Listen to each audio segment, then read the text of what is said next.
Hello everyone and welcome to another RPG review with Paddy. I'm Paddy. Today we're going to look at the Solitaire adventure in Canada's wilds, Alone Against the Frost. If you like today's video, don't forget to like and subscribe. As a small channel, I would really appreciate it. And if you end up playing this, let me know how it goes in the comments. I'd be interested to hear how you did it a lot better than I did. So, in today's video, I've already recorded my playthroughs.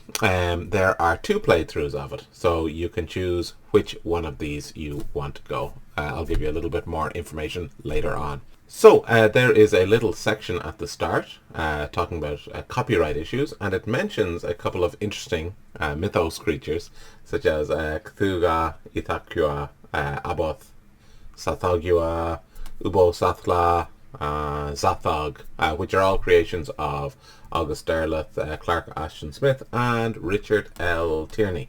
So not the standard Lovecraft mythos, but obviously they're core creators as well. So that might give you a hint about some of the creatures you might encounter. And I am also wearing my Ithaqua t-shirt today, so I'm hoping that this will protect me from the Windwalker. Depending on if it makes it to the final cut, I'm hoping to include some atmospheric music from tabletopaudio.com. If you don't know about it, go check it out. The link is in the description. It's a fantastic free resource, which so you'll type in anything you want and it will provide you with a list of atmospheric music. It specializes in fantasy, horror and sci-fi, but it has other sections as well. It can really help to improve the immersion of your games, and it's all free. And they can play in loops, and usually they're 10-minute long links, audio files. So, on to today's game, Alone Against the Frost. This was originally written in 1985, and Chaosium updated it in 2019. The original name was Alone Against the Wendigo, but there is a section here that I will show you which explains the change of the name. So I'll pop it up here as I read it verbatim. A change of name. When Alone Against the Wendigo was published in the 1980s, writers and game companies were not as sensitive to the wholesale adoption of creatures from indigenous mythologies as they are today.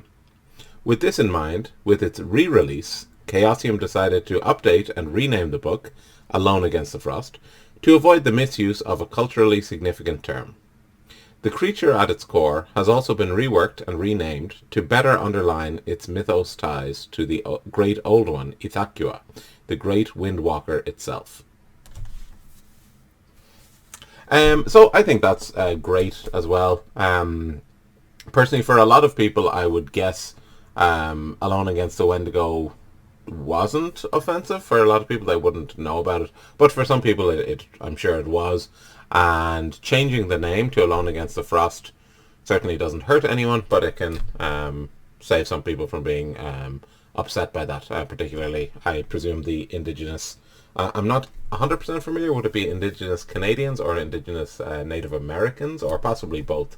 But either way, this change is, it's a nice step forward as well, to avoid offending anyone as well.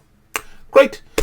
So in this game, you will explore the unexplored forests and rivers of Canada's Northwest Territories.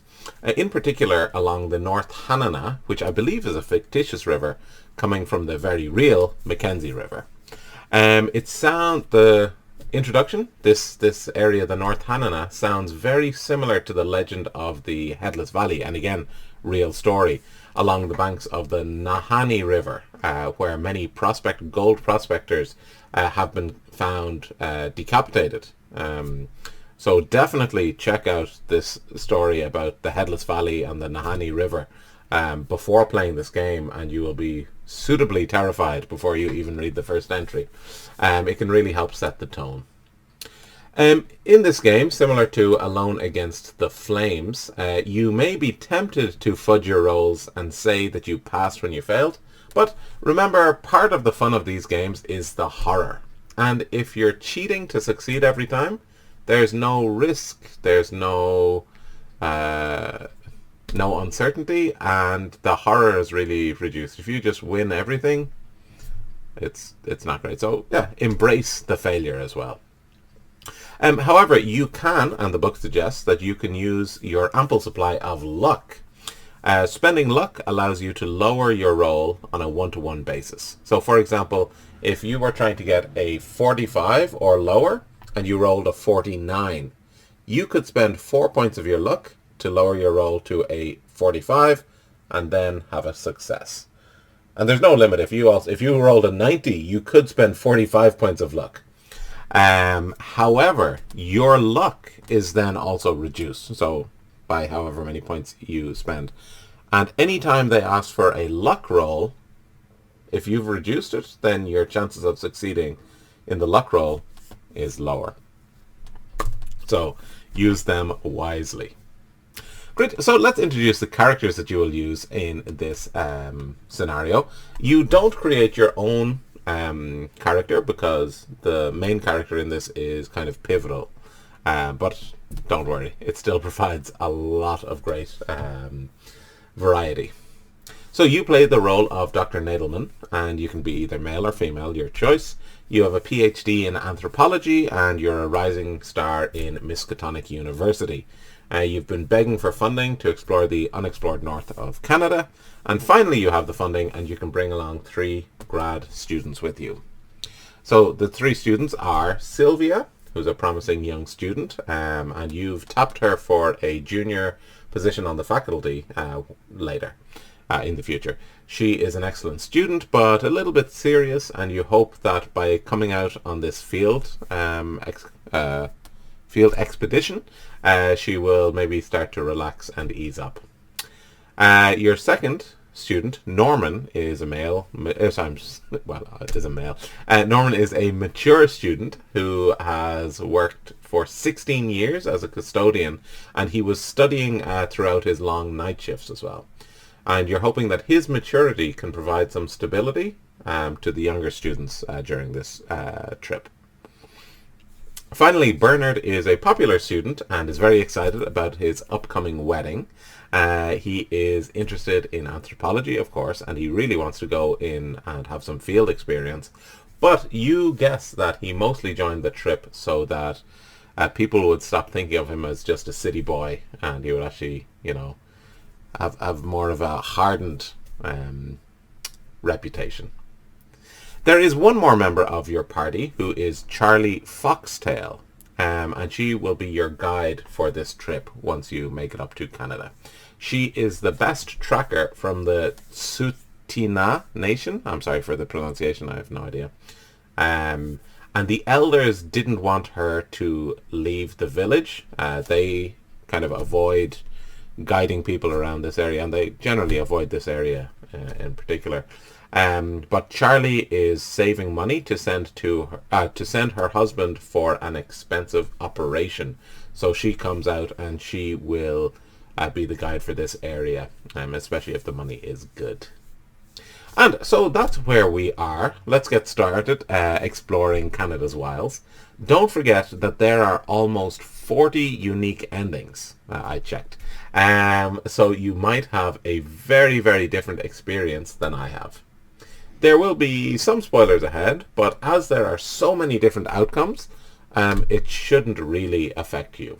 And part of the fun of these games is really finding out the different outcomes. So let's get... Oh, sorry, just before we get started. I did 2 playthroughs of this, and they're both in the following video. In the first one, it tends to be a little bit more of... The way it played out was more of a wilderness survival one. And the second one was a little bit more mythos related as well.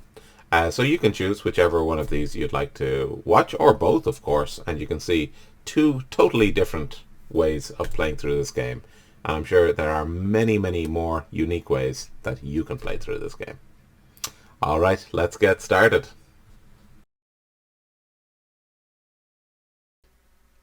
Okay, so let's get started. So this is the PDF of Alone Against the Frost. I also have open the character sheet This is the form fillable character sheet, which you can get from the Chaosium website, and I will also be using the new 40th edition PDF version of the 40th anniversary set of the core rulebook. So let's get right into it. So there is the part here which I mentioned about changing the name, and I'll just briefly go through the preparing to start. So you need the Keeper rulebook, which I have over here, the 40th edition. Copy or print out the investigator sheet for your main character, Dr. Nadelman. Read the getting started section, and then you're ready to go. Okay, so we can skip this for now. So let's have a look at the getting started section. So you'll need a pencil. We don't need a lot of this because we're going to be doing it online. It says don't read through this from the start to end because it's a choose your own adventure. So you should go from at the end of each entry we'll have either a command go to this page, or it will give you a choice which page or which entry to go to. So occasionally you may be asked to record a keyword to mark a significant incident in your adventure. Just take a note of that. But don't carry it over to subsequent playthroughs. There are 3 points here. If you take a major wound and you fall unconscious, make a note of your current entry and go to 191. If you go temporarily insane, go to 39. If you're indefinitely insane, 364. And for permanent insanity, go to 550. Now, it says here, these references are included on your character sheet, but I have the same PDF download here, straight from the Chaosium website, and I couldn't find any references. So the sanity part is up here. It doesn't mention anything there. There's no mention of it here or here. And it's the same for the other characters, and also at the end there's a little bit of character background, and at the start there's a little bit here, just kind of copyright stuff, but there was no mention of those sheets, those pages to go to. So just a minor issue if you're thinking of running these, but it's very easily found back on page 6. Another great thing about Chaosium is if you mention this to them, they will fix that as well. They will include it in the new PDF. I don't have the physical version of this, so I'm not sure if it's included or not. But anyway, yeah, you will play Dr. Nadelman. You can be a man or a woman. You're the youngest PhD and stuff like that. I've already gone through this in the intro anyway. But now is the important time. You can find our sheet. You may allocate 360 points among Nadelman's professional skills. These are anthropology, history, library use, natural world, other language, own language, psychology, persuade. Your character must have at least 75% in anthropology. Nadelman also has 180 points of personal interest skill points to spend. Allocate these as you like, but for field work you might want to consider the following. That's a big hint. Take the hint. So let's have a quick look at her sheet. So as I said, I'm not actually using the sheet provided, but I'm using the form fillable sheet for this, which is a lot easier. So it's a slightly different layout. This is the 40th anniversary version. But let's have a look. So my background is in insurance, so I love Excel spreadsheets just to keep a track of this. So let me just see, what have we got? So we've got anthropology, history, library use. Anthropology, history, library. You'll forgive any spelling mistakes, I hope. Natural world, other language. Psychology and persuade. Is that enough? Seems like that's not enough. History, library use, natural world, other language, own language. So I've copied over as well the information from the character sheet if you do this, you see actually that Dr. Nadelman has excellent statistics, which will help you throughout this adventure. I can also see that English is already extremely high at 90. So I don't think I'm going to be adding any more points to that. Add. And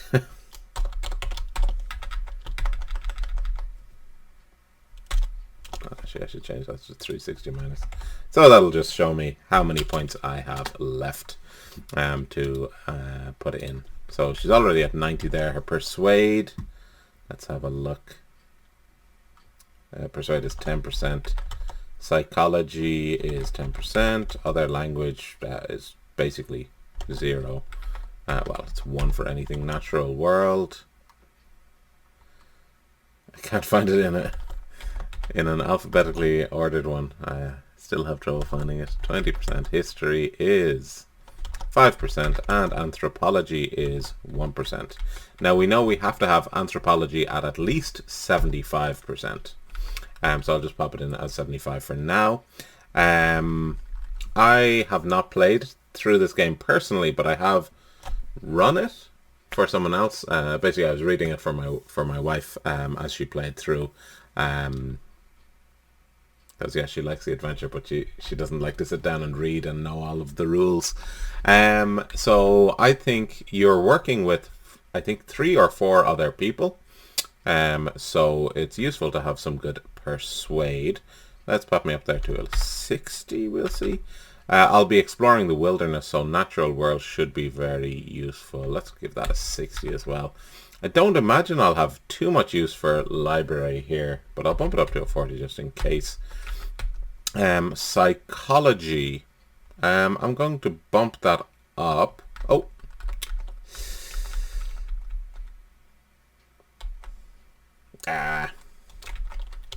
Sorry. I should do this because I'm adding to the numbers. So this is actually how many points I have left.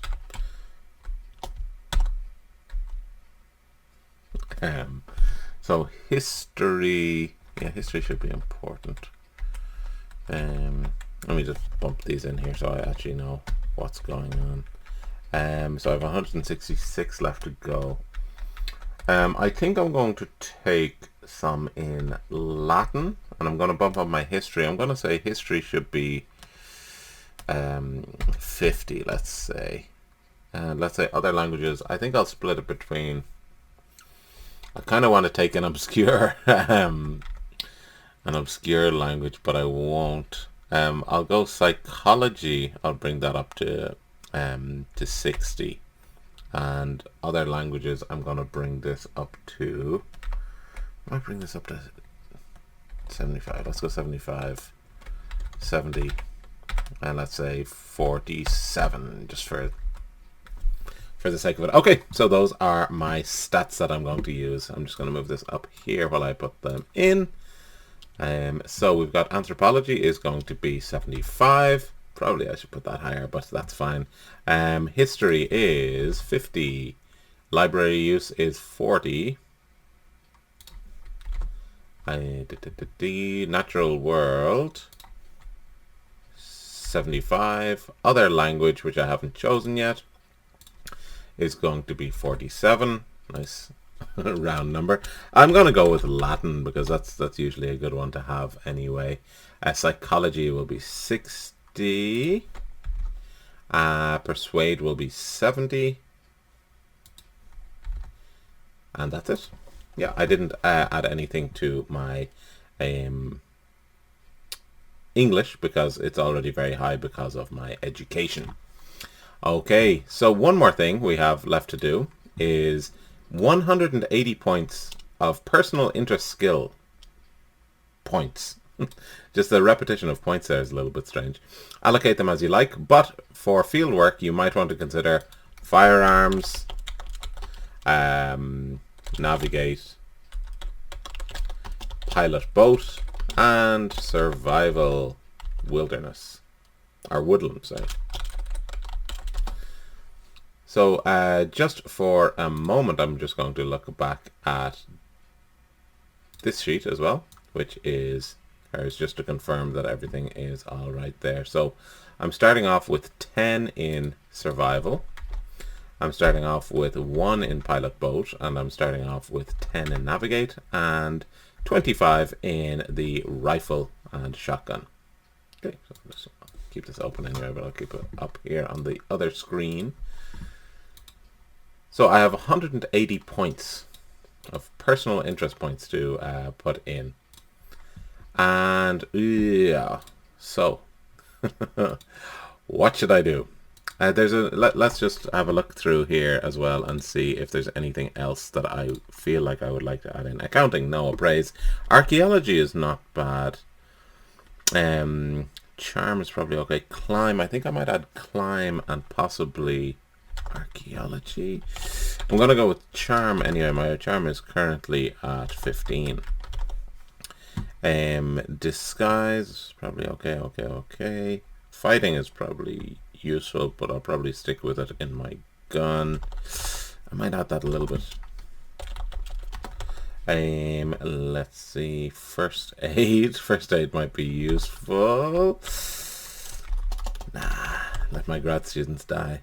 Intimidate, jump. I've been burned before in cases where I didn't take jump in other games, so I don't think I will. Listen is probably good.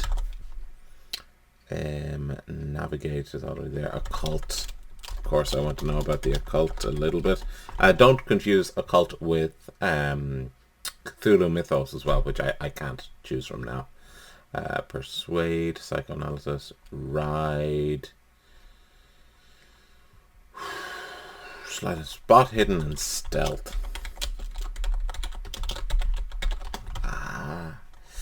Maybe swim, throw, and track. There's too many that I want to have. So that's 20, 10. Stealth and spot hidden, 25 and 20. Occult, I think, is very low, 5. Listen is 20.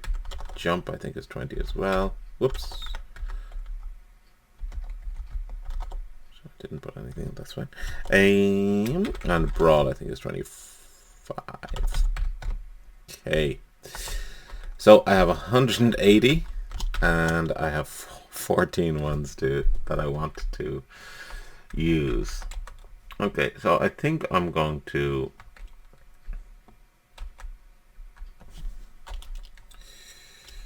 $180.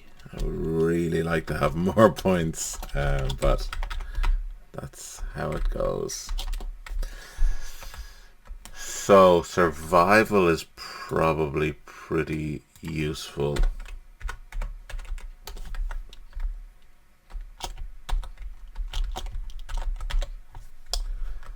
Okay.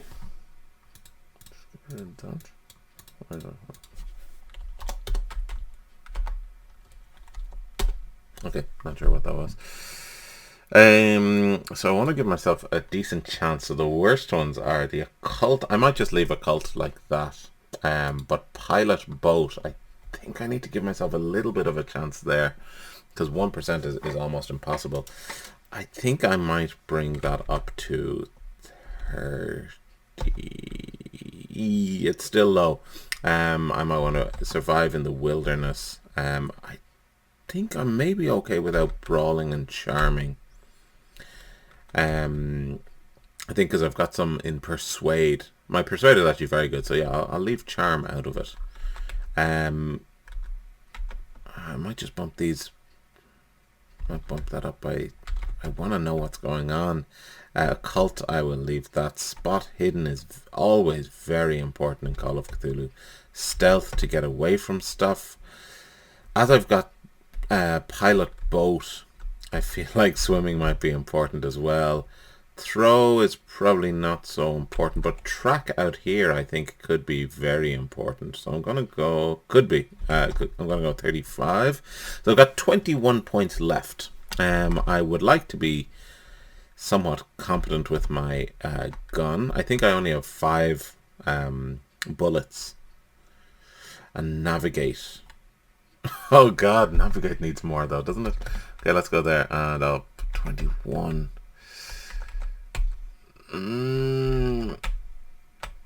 26. Okay. Let's just go with that. So that is my setup there. Of course, if and when you die, you have a chance to reset these as well. But I wanted to just show you my way of thinking through this as you watch me fail miserably at this. So navigate is the next one. Navigate is 26. Pilot is 30. Pilot boat. It's now 30. I'll just put boat. Although I don't imagine I'll be piloting anything else. Survival is the woodlands. And that is going to be 30. Charm I didn't change. Brawl I didn't change. Jump I put up to 30. Listen I think I put up to 40. I'm not sure about that. Was that worth it? Occult I didn't change. Spot hidden is now up to 50. I feel confident enough about that. Stealth 35, just in case. It's always good to have a chance at getting away. Swim 30. Throw I didn't change. And track I put up to 35. That might be a bit high. But let's stick with it anyway. Let's see how we go. Okay. So there are also some companions as well. That's fine.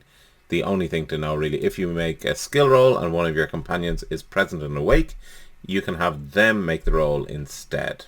For example, and I should have read this before I chose my skills, Charlie has an excellent score in listen, and as long as Charlie is able to help, you can use her roll instead. But no matter who you're using, you can only use it once. And if combat happens, your companions can help you. And share out the damage as evenly as possible. Dr. Nadelman may elect to take extra damage to protect the students. When my wife was playing through this, she decided that our students were extremely expendable. And so she basically used them as shields. But maybe that was a little bit too...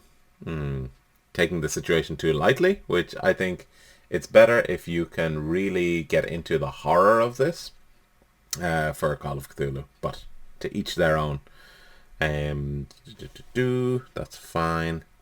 Using luck points as well, and you should use luck points, and I will.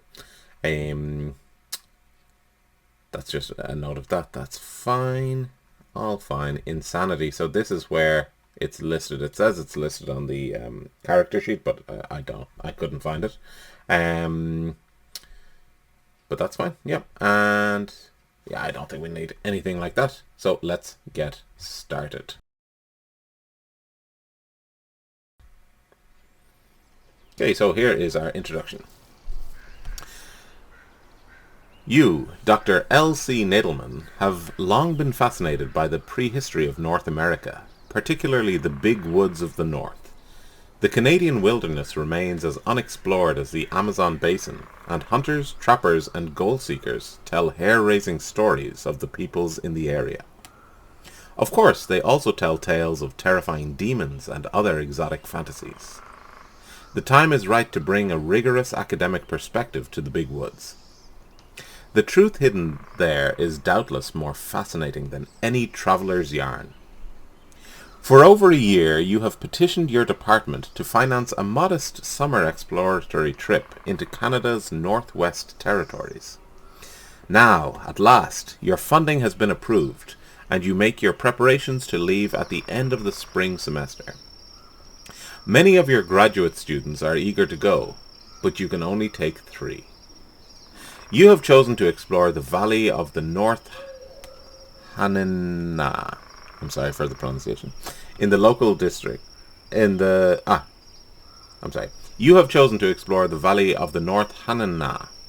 In the local dialect, Hanina means the river of magic power. The yarn spinners have worked overtime on the legends of the North Hanina. It is said to be haunted by invisible presences and bloodthirsty headhunters. A part of the valley where a party of prospectors was found beheaded is still known as Headsman's Glen.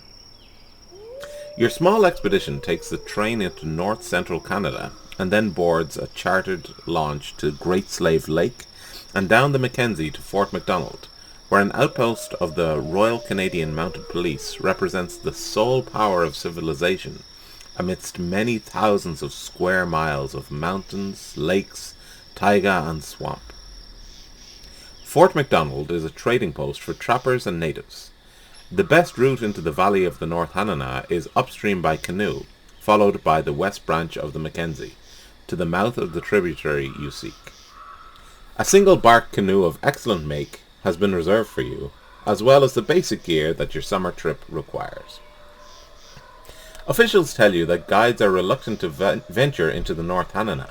The local peoples have always shunned the region, and most of the white men who dared to trespass upon the river of magic power never returned.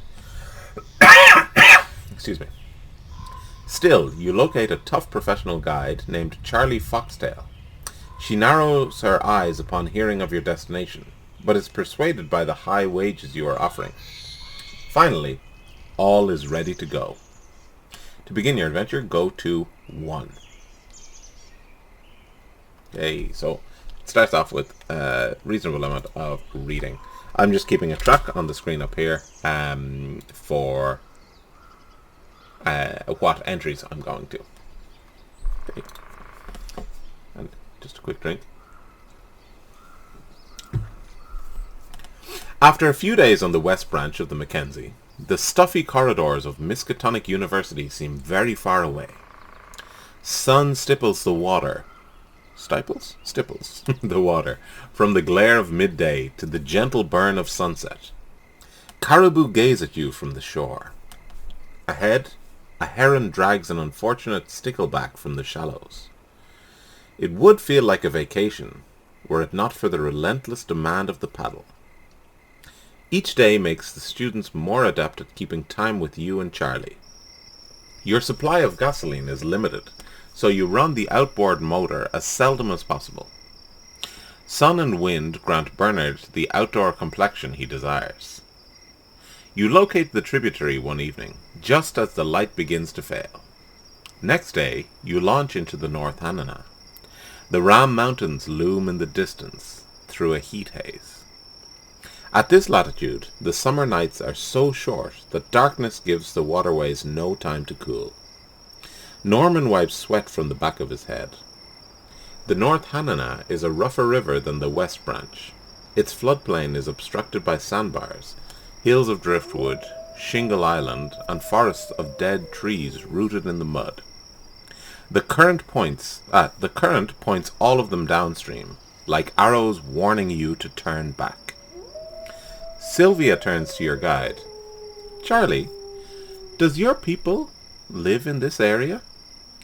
Charlie grunts and watches the water. For a moment it seems she will not answer. Then she looks at Sylvia. At one time. Now only outcasts. We will avoid them. Sylvia frowns. Why are they... But Charlie raises a hand. From ahead, slowly building, you hear the roar of rushing water. This is the place of the splitting water, she says. Here the river is alive. Each day it makes itself anew. Make a luck roll. Go to 2. If you fail, go to 3. Oh, sorry, if you succeed, go to 2. Great. So let me just see this very quickly.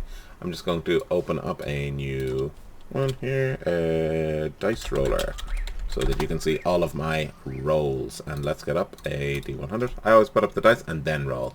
Although that's not a bad roll. Let's see, what did I get with my luck roll? 32. Excellent. And my luck is significantly higher than that. 85. So we're all good. So I succeeded. Go to 2. The expedition spends the day working through a baffling network of waterways. Sometimes you are forced to back down impassable channels to find an easier way. Sometimes you blunder across the heads of powerful chutes and are swept along with them. At certain points, your party has to wade in waist-deep water, inching the craft along by hand. You pass labyrinths of wooded islands, fast water, and drift. Finally, you select a peaceful backwater in which to moor and make camp for the night.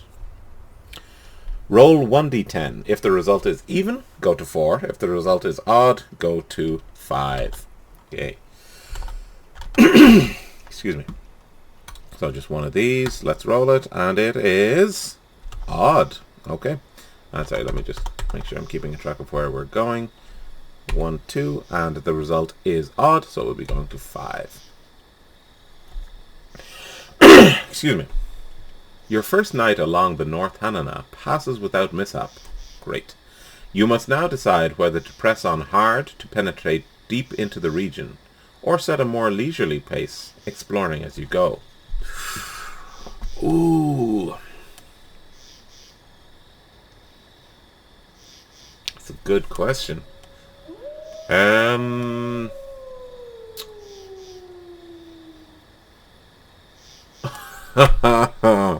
What do I want to do? I'm going to say, as a young upcomer in the university, I want to press on. So I'll go to 10. And are the links working? Excellent. At dawn, you set off again. The day turns into a scorcher. Rocks in the streams are hot to the touch. There is beauty under the shimmering heat, too. The wet sands by the water's edge are hidden under a vibrating carpet of blue, a host of small azure butterflies basking in the warmth. Pausing a moment from your canoeing, you scan the shores for any sign of life. You catch a flash of someone standing by the river shore, half hidden by a bushy juniper. Before you can adjust your binoculars, the stranger is out of sight. To paddle to the shore to investigate, go to 18. To continue on until camping time, go to 20. Anthropologist, let's go check it out. Probably my first big mistake, maybe. Let's go to 18. When you turn the canoe towards shore, Charlie grabs your arm. Professor, my people avoid this valley. It is under a curse. Do not chase the devils who inhabit it. It is not the first time you have heard such superstition from a guide, but there is an urgency to Charlie's words that unsettle you. To follow her advice, go to 20. To enter the valley, roll 1d10. If the result is even, go to 36. If the result is odd, go to 499. Okay, listen. Something in her voice tells me I shouldn't. I think this is what separates Call of Cthulhu from other games as well. I think in a game of Dungeons and Dragons, for example, everyone would be gung-ho, let's go find out what's going on. Whereas in Call of Cthulhu, it represents a more realistic approach where you might want to be a little bit careful about where you're going. Okay, 20. Paddling in a familiar rhythm now, and paddling is a familiar rhythm now, and you permit periods of rest using the outboard motor. Your determined group proceeds mile after mile towards your primary goal, Headsman Glen. The valley is crowded in by steep hills, small mountains, and rough stacks of jack pines, black spruces, and balsam firs. Following Charlie's advice, your party sets up a semi-permanent camp, giving access to fish and game, as well as some refuge, should the local peoples prove hostile. In the days that follow, your party makes periodic excursions, seeking evidence of human inhabitants. It begins to look like you will be disappointed. Let me just check. I haven't. Let me just make my screen a little bit smaller and the text a little bit bigger. Okay, I hope you can all see that clearly. If any of your party requires healing, you may restore 1 hit point each. But no, then go to 21. Just mark that down. 21.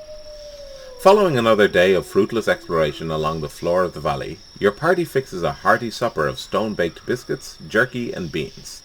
Gnats and mosquitoes swarm close, but the smoke from your fire drives the worst of the pests away.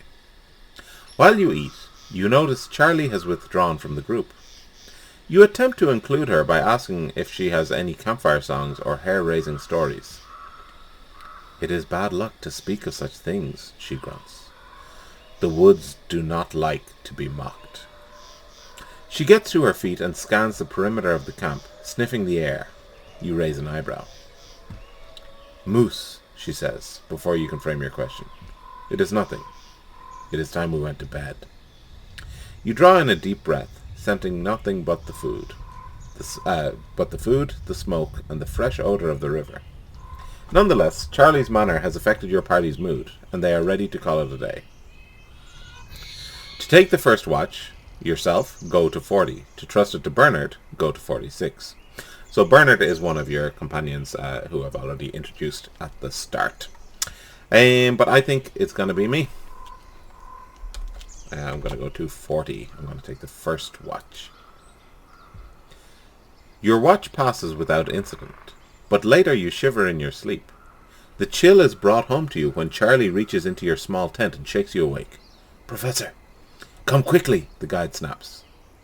You throw on your jacket and follow her. Outside you stare at the grass, the stones, the needles of the conifer. All are grey with a frosty rime. This seems impossible. It is still summer. "Look," Charlie croaks, pointing to the spot where Bernard sat down to begin his watch. The graduate student lies half hidden behind a stump, curled up. You gasp. Epstein has been reduced to a shrunken, flabby, drooling thing. His bloodless forehead is caved in like a deflated baseball. How can he still be alive? How he can still be alive in that condition is beyond your ken. Sylvia brings a blanket, and you wrap Bernard in the heavy wool.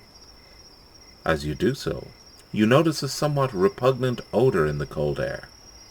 When you grasp the young man's jacket, your fingers slip from a greyish grease that coats him. To confront this mystery, and perhaps seek revenge, go to 41. To flee the valley in terror, go to 43. I've been asking for this expedition for a long time. I'm not just going to flee. Let's go to 41. You and Charlie search the area for clues. She finds some very strange tracks leaving the camp. They follow a straight line as if made by a one-legged hopper. The prints are round and convex. Each gives off a faint bluish vapor and is glazed with ice. You scratch around one track with your knife to find out how deeply the ice extends. Frustrated, you dig with the blade, only to find a rock-hard column of ice and sand that seems to have no end. The warmth of the morning sun evaporates the rime surrounding the camp, but does not melt the ice in the tracks. You feel an increasing headache, a complaint echoed by all three of your otherwise sound companions. Following the round tracks out of camp adds to the mystery. Where they cross streams, they leave icy circlets at the bottom that the running water has not worn down. The prints show that where the intruder's feet touched solid matter, they annihilated it. In one place, where a track steps on Bernard's hatchet, a circle of steel has vanished, blinked cleanly out of existence. What in God's name are you up against? Charlie tags after you and babbles legends about the killer who comes with the cold. You do not want to find what you seek, she says. I will leave this place. You and the young people must return with me to Fort MacDonald, or I will go alone. To let Charlie go while you search alone for the cold killer, go to 69. To listen to her urgings, go to 42.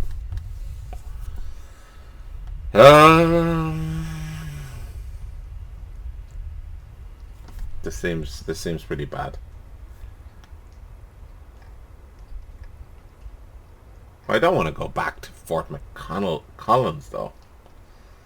But I'm gonna take this. So I'm just gonna say at 41 choice to go back. 42 or 69 continue. just in case. If this ends very quickly, I'll just come back right here. But I'll go. This time you realize Charlie is talking sense. You go with Norman to Bernard's tent to move the wreck to the canoe. When you throw open the flap, you discovered Bernard is gone.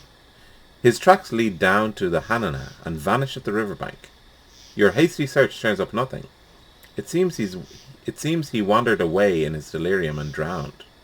Your group hurriedly packs the canoe. Go to 32.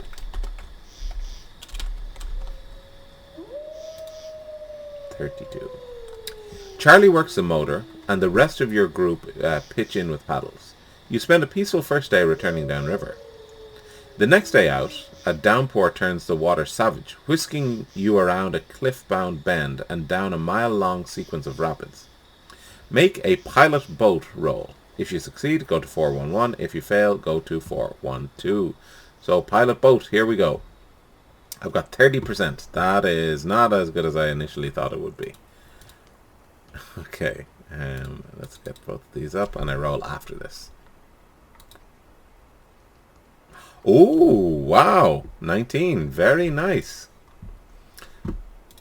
So I succeeded, and I go 411.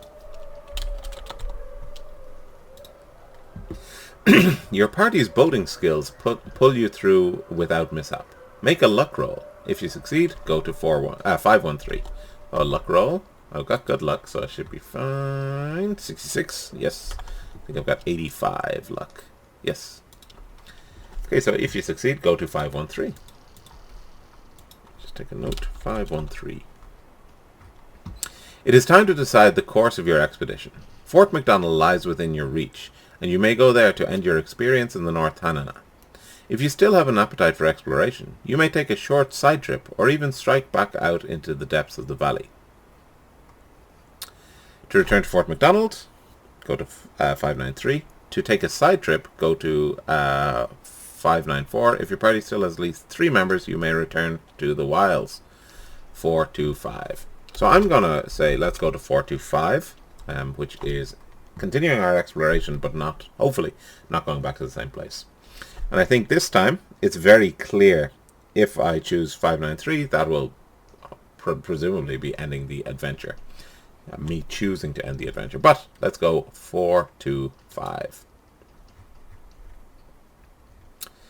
Every trip is a rare opportunity that must be fought for. Miskatonic is a wonderful institution, but the discoveries that change the known world are made here on its fringes, through painstaking and dangerous exploration. You cannot give up yet. If the expedition still has all of its personnel, go to 602. If only 2 students remain, go to 600. If Charlie alone has been lost, go to 604. If Bernard alone has been lost, go to 598. Okay, so 598 because I have everyone except for Bernard. I'm just going to make a note as well. Bernard is dead.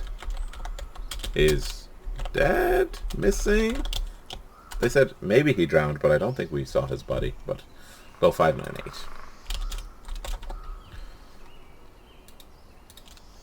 Okay, 598. When you announce your intent to divert the party, Charlie stares at you like you've lost your mind. It is madness to return to that evil place. I will not do so. To give up the idea and return to civilization. To remind Charlie who pays her when the trip is over, go to 599. Well, yeah. Can't give up. 599 it is. Your threat impressed Charlie. Rather than end up with nothing for her efforts, she sneaks off that night during her watch, taking the canoe and a share of the supplies as payment. Norman and Sylvia cannot meet your eyes for a few hours. Well, that's what happens. To start back upriver with your students, go to 600. To take a circuitous route back towards the fort, keeping an eye out for new discoveries.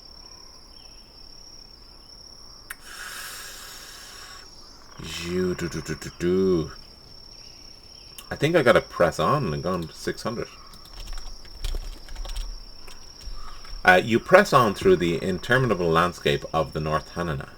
If you have the keyword Inchcape, which I don't. To scale a ridge, go to 469. To stick close to the river, go to 75. To hold a parallel course, go to 55. To thread through a light woodland, go to 218. To penetrate deeper into the forest, go to 5, 5, 7. I think I'm going to go 2, 1, 8. I'm going to go through some of the light woodland first. See how that works. 2, 1, 8. One lazy morning, you range along a birch-shaded brook with Norman and Sylvia, spearfishing. Something twangs into the papery bark beside your head. You glance at it and see that it is a small dart of some kind. Immediately, a shrill series of whoops rings from the foliage. You are under attack by people. People only 3 feet tall. Ooh. And 113. I'm not sure if I'm supposed to see this image, but what? I don't think I was supposed to. You shout a warning to your companions and push them ahead of you. Within seconds, you are all running as quickly as you can, ignoring the way the thickets tear at your clothes and scratch your flesh. With your longer legs, you can surely outdistance the aggressive little men, if you can just get out of range. Make a dex roll, and if you succeed, go to 147. Dex is Dex 70. Okay, pretty good.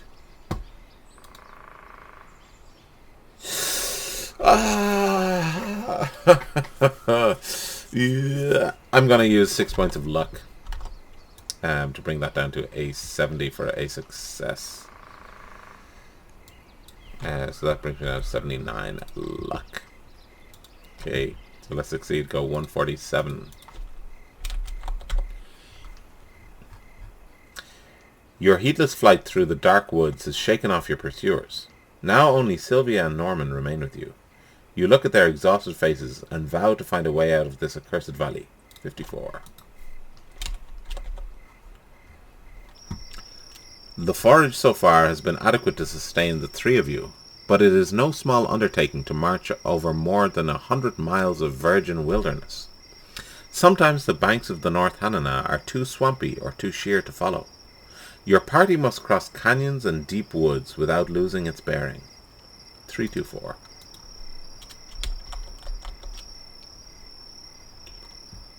You and the 2 students travel over trackless woods on short rations. From day to day, the air cools as the short summer declines into the rugged subarctic autumn. If any of you require healing, that's all okay. To follow the river, go to 470. To scale a ridge, go to 469. To tread through the light woodland, 218. To penetrate deeper. Okay. I think I'm going to try and scale a ridge this time. 469.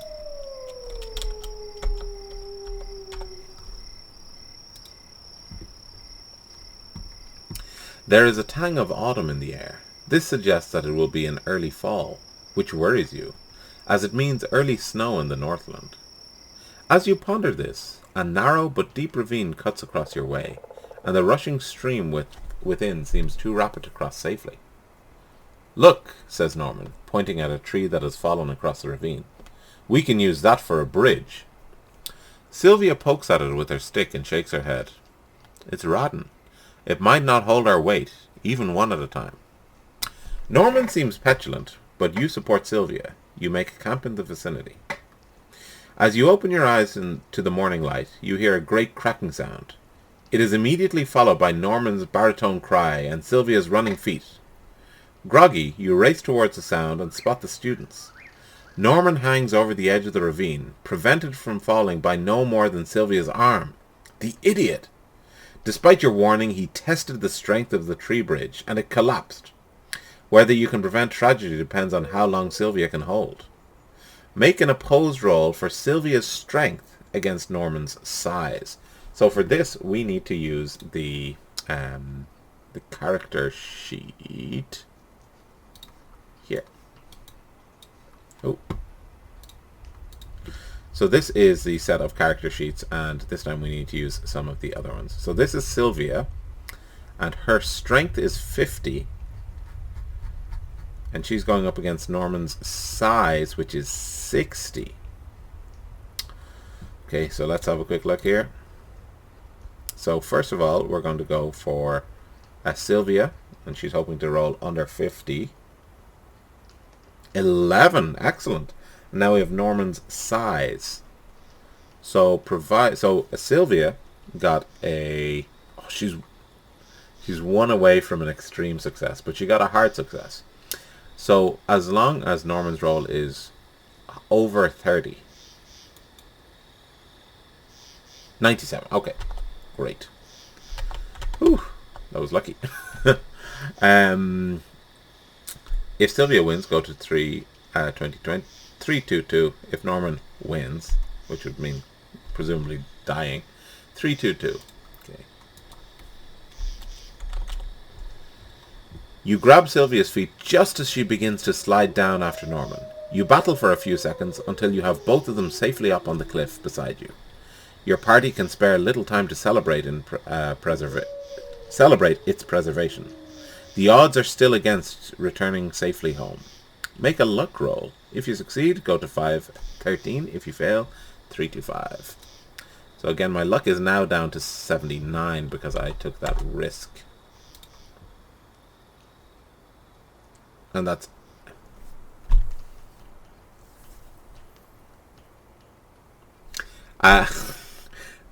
So in this case, this would be...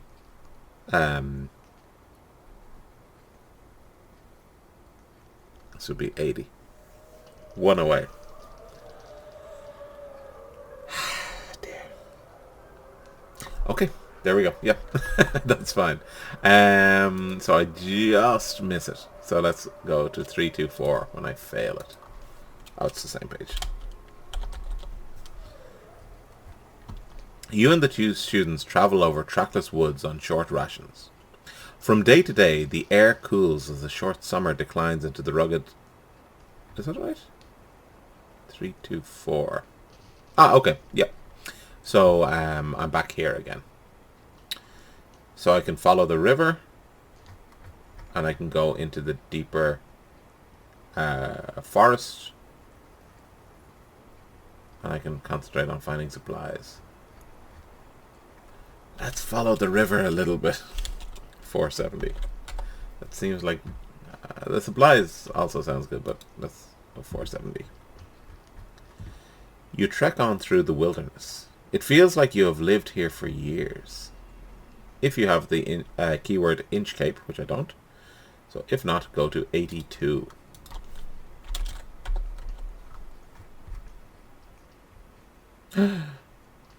Wow.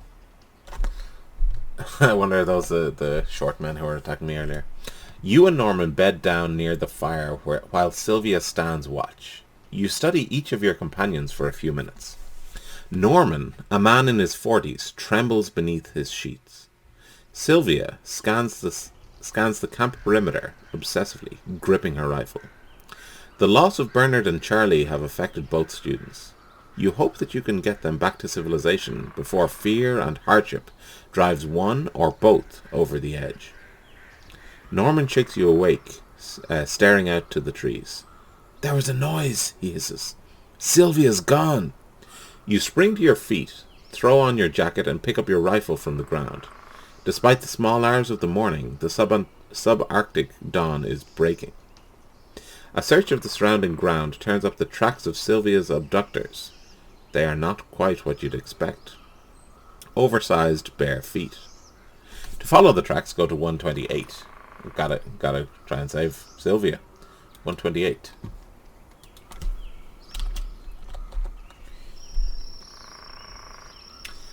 You sense Norman's reluctance, but he grips his rifle and falls into step behind you.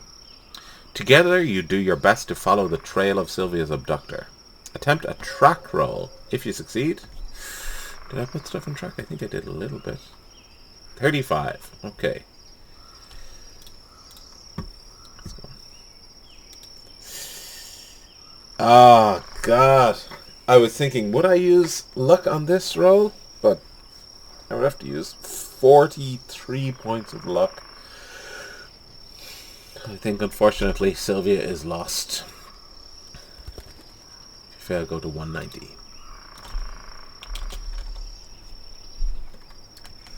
When the tracks climb a slope of jagged talus, the trail vanishes. You search for the remainder of the day, but fail to reacquire it. Finally, you and Norman sit together in silence. Neither of you wants to admit that Sylvia is just as lost as Bernard, but you are out of options and must attempt to return to civilization. Go to 279.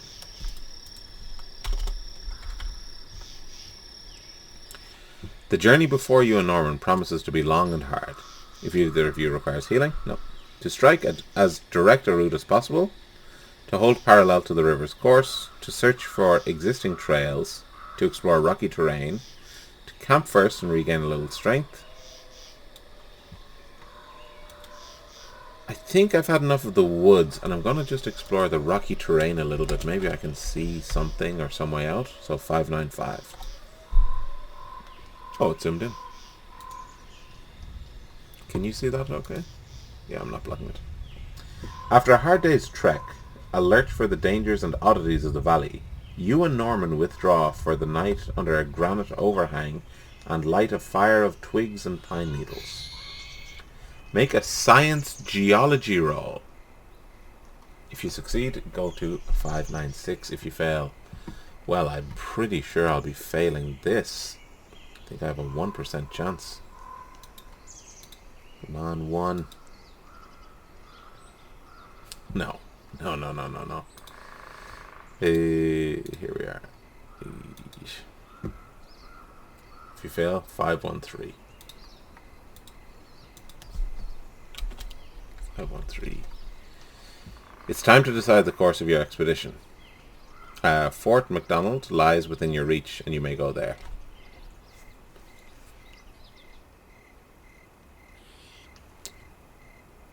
Take a side trip. I really shouldn't, but I want to know more. Let's go. 594.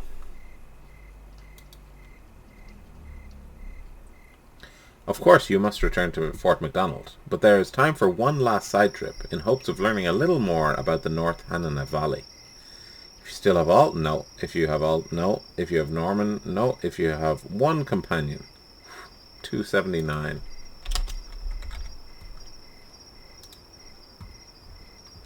The journey before you and Norman promises to be long and hard. If either of you require healing. Okay. So I've just been here. Yes, yeah, I was just here.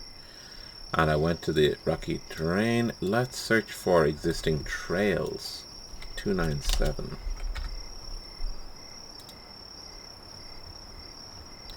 The game trails are empty. The berries so abundant earlier have withered and dropped off the branches. The threat of starvation is real. Make a survival roll. Wow. Survival woodland. 30. Wow. I did not put enough points in this. Oh, God. Okay. I'm not even close. If you fail, 331. As the pair of you starve, Norman's strength gives out first. You wrap him in a ragged blanket and, discouraged, make one more attempt to find food. Roll 1d10. 2. It's even. I don't know if that's good or bad.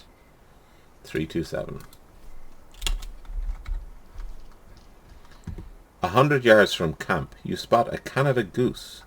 Steadying your shaky hand for a moment, you take the shot.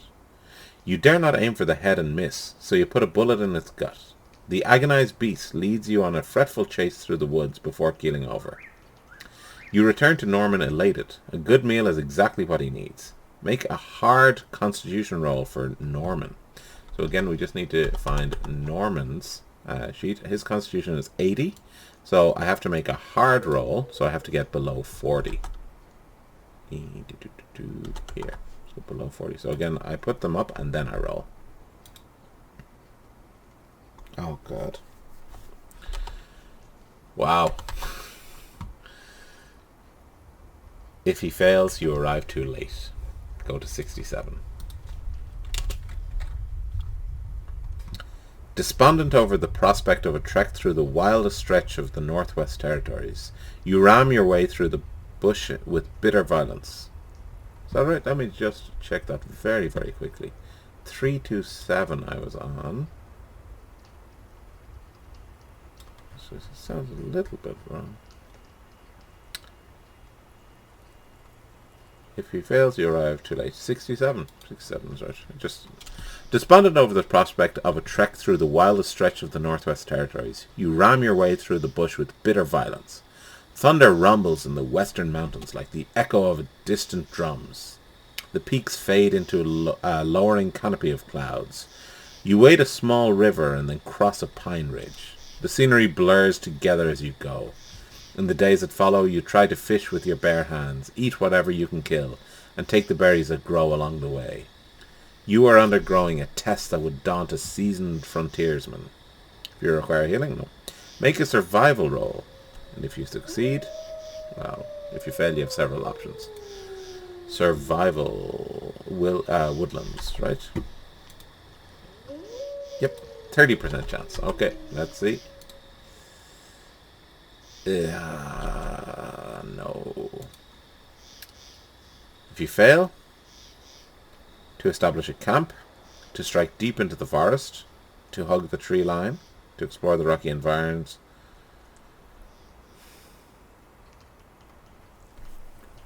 Stick to the river.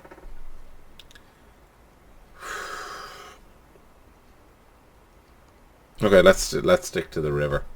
Because I think I've been to some of the other places as well. Have I been to 126? No. Okay, so I just have to succeed on a luck roll. Oh, man. 119.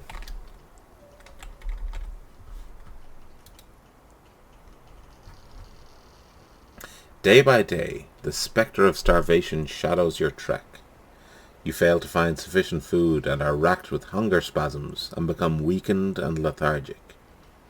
As you trudge along the shores of the North Hanana, no game in sight, you suddenly feel a psychic change. Something presses down upon you, something oppressive and stifling. It forces you to your knees in the pebbly sand. Is this real, or some creation of your imagination? This attack has a POW of 80. Make an opposed roll with your own POW. If you win, go to 120 if you lose. So my POW is 80. So this is 80-80. It's whoever has the best result here. So I'll go with my one first, which is a 4, which is excellent. Basically, I can't lose now. Just as an explanation, this couldn't possibly be 104 because there is no. In this case, it counts as a 0. And the opposed roll is. Oh my god. Oh my god. Let me just check these rules very quickly. Okay, so this is the part that is important. We compare results. A critical success, which is 1, beats an extreme success. Extreme beats hard, hard beats regular, regular beats failure or fumble. In the case of a tie, the side with the higher skill or characteristic wins. If still tied, either an impasse has been reached or both sides should re-roll. So in this case, we need to re-roll. Sorry for the confusion there. So this is going to be my roll again. Wow. And now this is going to be their roll. Great. So I got a score of 7, which, as you can see here, is below my extreme success. And they got a roll of 68, which is just a regular success for them. So I did manage to win that one. 120. Okay. Oh, it's right below me. You dig for reserves of will and find a primitive survival instinct. Abruptly, the pressure falls away and you are able to get to your feet. You still face death by hunger. Make a hard power roll. Again, with the power rolls. And so this time it has to be 40 or lower.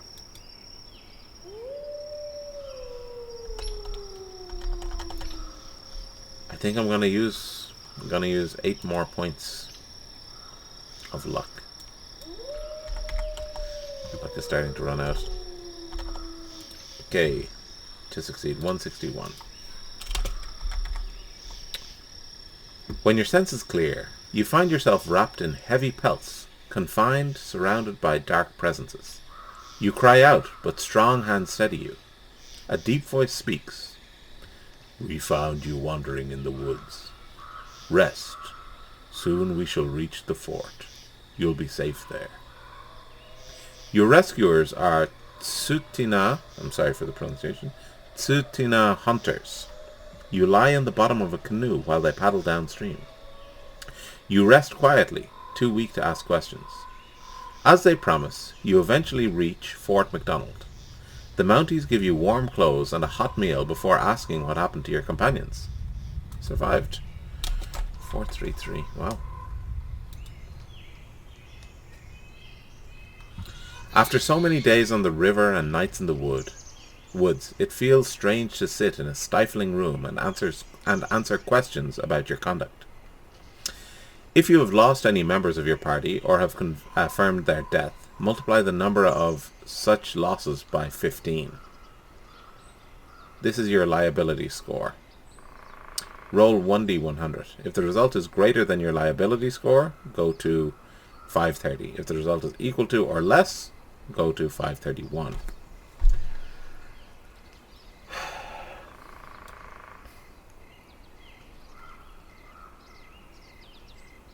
Does that include Charlie?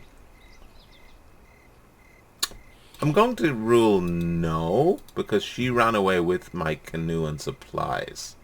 I'm going to say that I didn't lose her, but I did lose 3 of them. So that gives me a liability score of 45. So I have to try and roll, presumably, above 45.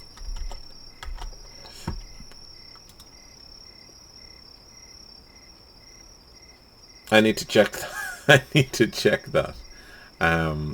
I think that might be a score of 100. Okay, so here's the information. A roll of 0, 0, or 10, combined with a 10, indicates a result of 100, which is the... Generally, oh, that's good.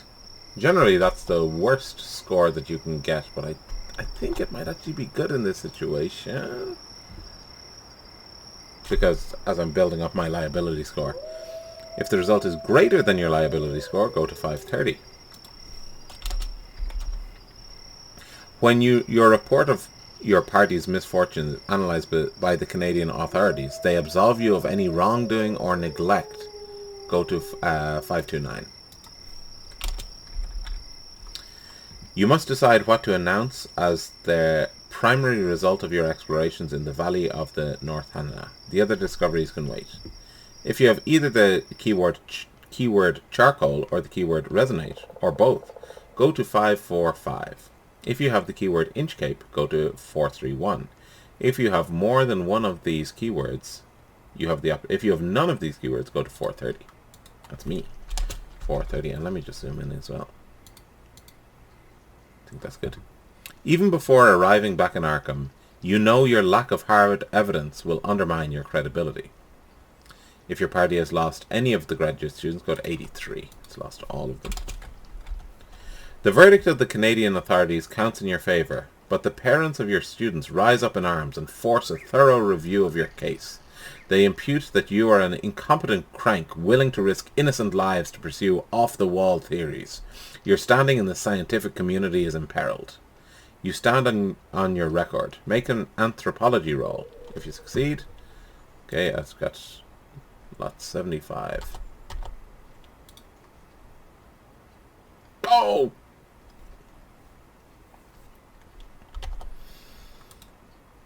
Four points of luck.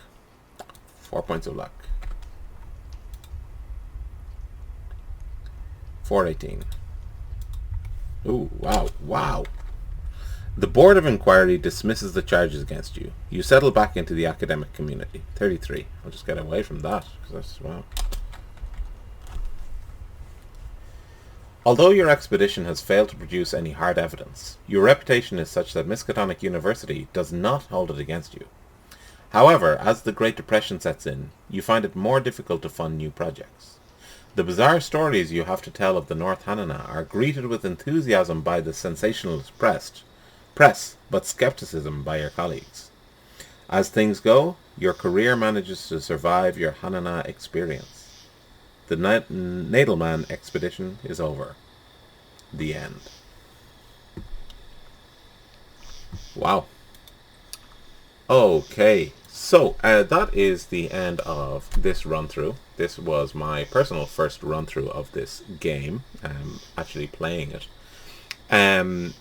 But I have run it for my wife as well.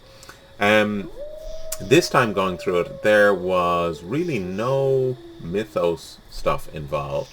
It was more of an outdoors experience. There were hints of mythos things, but nothing really off the wall happened. I didn't really discover anything. So I think I'm going to play it again and see if we can end things a little bit differently.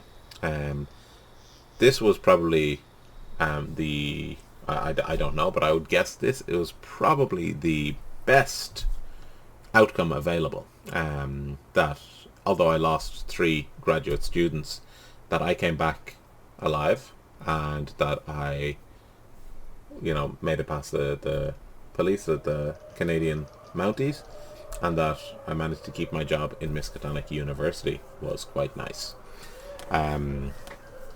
So probably although not a happy ending, probably the best one possible, I imagine. Okay, but that's going to do it for now. I really advise doing this. As you saw throughout it, there were even pictures of other very interesting outcomes that you could get. So if you haven't played it already, I really advise going into it and having a look through. And I'm sure you'll have a great time. Okay, and welcome back. So this is my second playthrough of this, after I went through the first one, and it was a kind of a wilderness survival one. It didn't actually include too much direct mythos experience, so I decided to give you another look at this one. So after playing through it, and this is described at the start, each time you begin anew, you may reallocate the skill points. Your knowledge of the hazards ahead will improve your chances, but mere knowledge and skills are not always enough against the forces of darkness. So I'm going to make a few changes to my skills. More or less, I'm going to keep my occupational skills the same, but I am going to reduce my psychology down to 40. Generally, I was pretty happy with my occupational skills. I'll move that down to 40, so I have an extra 20 points to play. I'm going to bump this one up by 10, and I'm also going to bump up my natural world by 10. Make those very strong. As for my personal interest skills, I should have read the thing in advance, but one of my students has great listen skill. So as long as she's there with me, I can use it. But of course, if I lose her. So I'm going to take the risk there, and I'm going to drop that down to 20, which gives me another 20 points to distribute. I'm going to also take a risk and bring my jump back down to 20, its original one. So I've taken 20 off there and 10 off there, so I have 30 points to allocate. I'm going to bring my navigate up to 36, which leaves me with an extra 20 points. And I got I had a geology check last time that I had no chance with, so I'm going to bump that up to a 21. God, part of me wants to bring that even higher.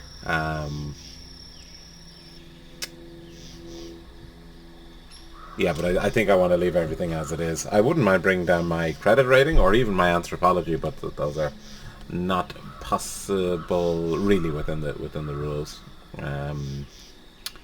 All right, so let's get started back at stage number 1. So again, I'm just going to open up a new file just to keep track of my rolls. And you can also see I brought my luck back up to 85. So let's have a look. Now, excuse me, we'll get started with number 1.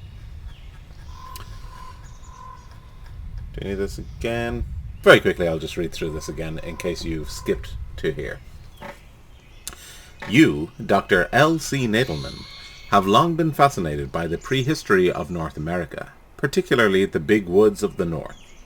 The Canadian wilderness remains unexplored as the Amazon basin, and hunters, trappers, and gold seekers tell hair-raising stories of the peoples in the area.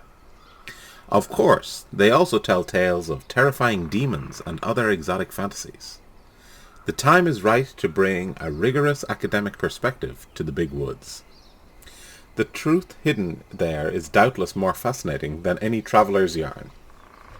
For over a year, you have petitioned your department to finance a modest summer exploratory trip into Canada's Northwest Territories. Now, at last, your funding has been approved, and you make your preparations to leave at the end of the spring semester. Many of your graduate students are eager to go, but you can only take 3.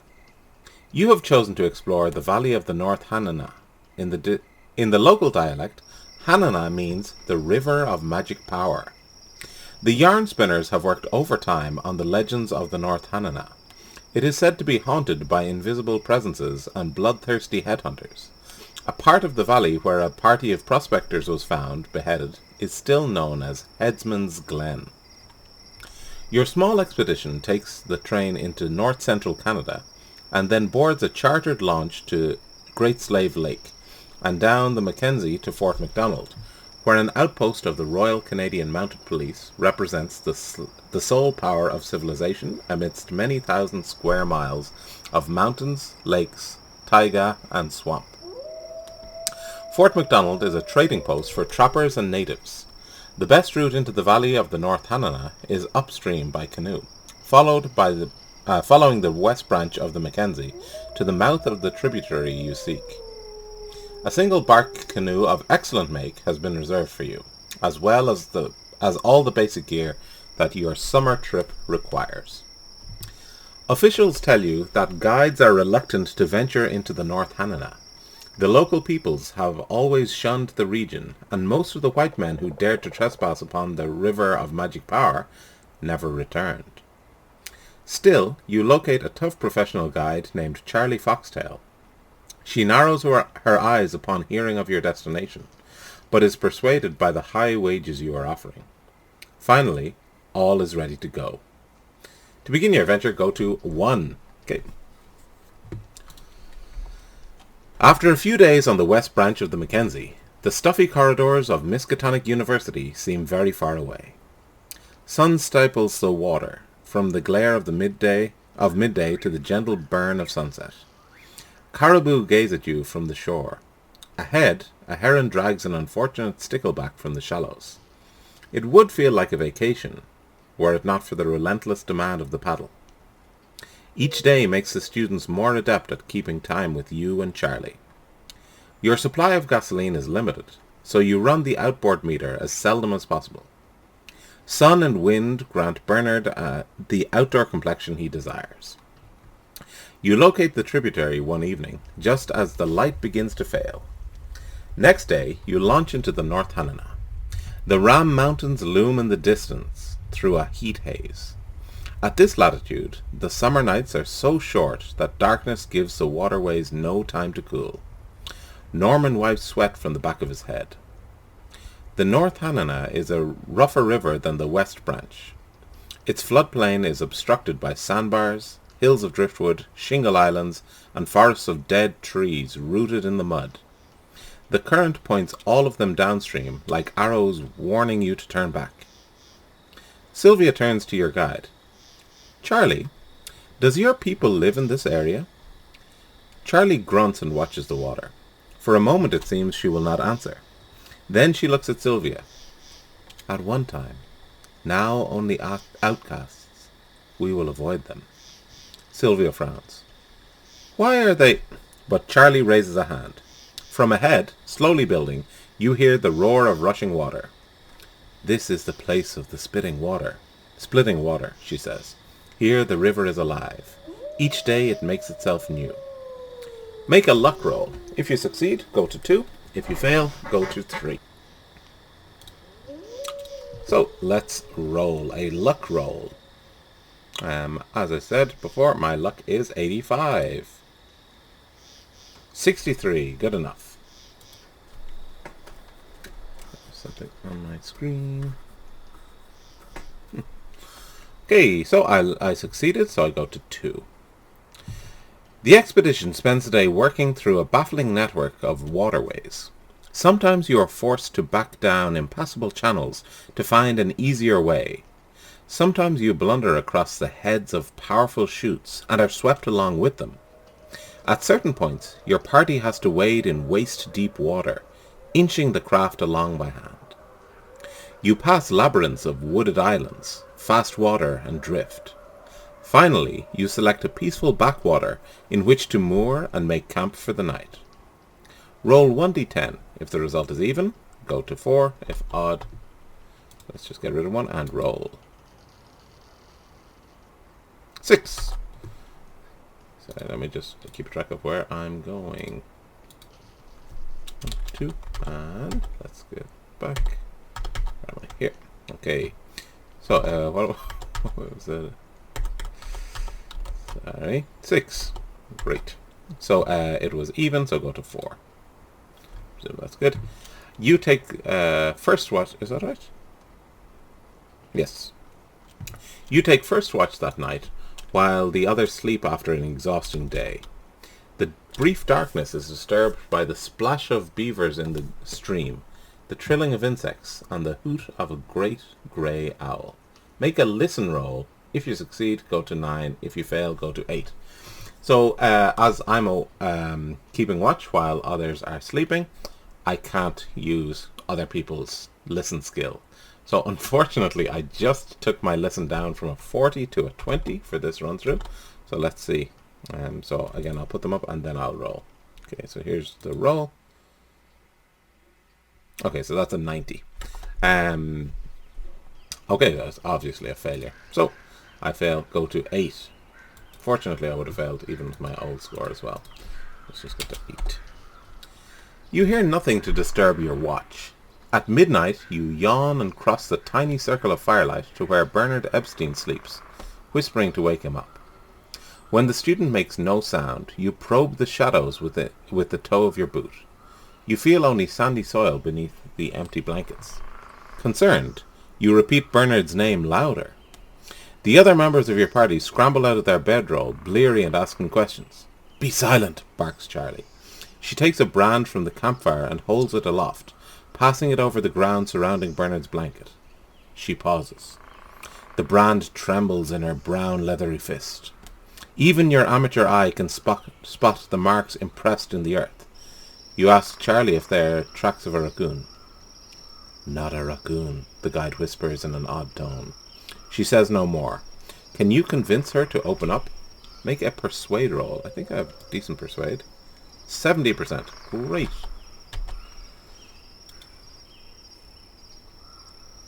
That's 60. But even if it were 70, that's fine. Okay. So we're now at 8. If you succeed, go to 14. So I'm going to find out some information from Charlie. And there's a picture of Charlie. Your gentle persistence breaks down Charlie's reserves. "Pukwuggies," she murmurs. "The little ones of the night. They do bad magic, turn invisible, walk through stone. Once my father saw a Pukwuggie. The night a child vanished from our village. Around the cabin were tracks like these." Charlie trails off, staring into the past. It seems best to call for action. You instruct the party to fetch weapons, stay together, and begin a search for Bernard. Charlie snaps back to the present. Make a track roll for Charlie. If she succeeds, go to 23. So for this, we get to use Charlie's skill as opposed to ours. So here is our party, and I think Charlie is the last one. Charlie? Maybe sorry, here's Charlie. So her tracking skill is 80, which is fantastic. So we should be able to. Let's see.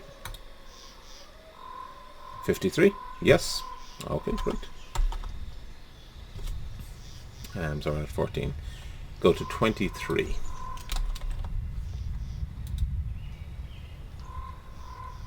Following subtle signs, Charlie leads the party along muddy ravines, over stony moraine ridges, and through silent stands of red pine. The air is damp and musty with the smell of decaying wood. The coiled new leaves of lady ferns thrust up in thickets along your route, opening like fingers from unclenching fists. Charlie sees it first and freezes. Sylvia gives a shrill scream. Bernard dangles between two small aspens to which his wrists are tied. His head is nowhere to be seen. It has been cleaved off at the shoulders. "The stories about this river," Norman hisses. "They're true." "We must get out of this valley," Charlie declares. "We must go, or we will die like him." To insist on seeking Bernard's killers, go to 137. To retreat from the valley, go to 32. Let's go. Let's explore a little bit more. Let's try and find these killers. 137. Without warning, Charlie raises her rifles and trains it on you. "You do not listen! Your kind never listens. Die if you must. I will take no part of it." She runs to the canoe, throws in some supplies, and shoves off. Record the keyword barefoot.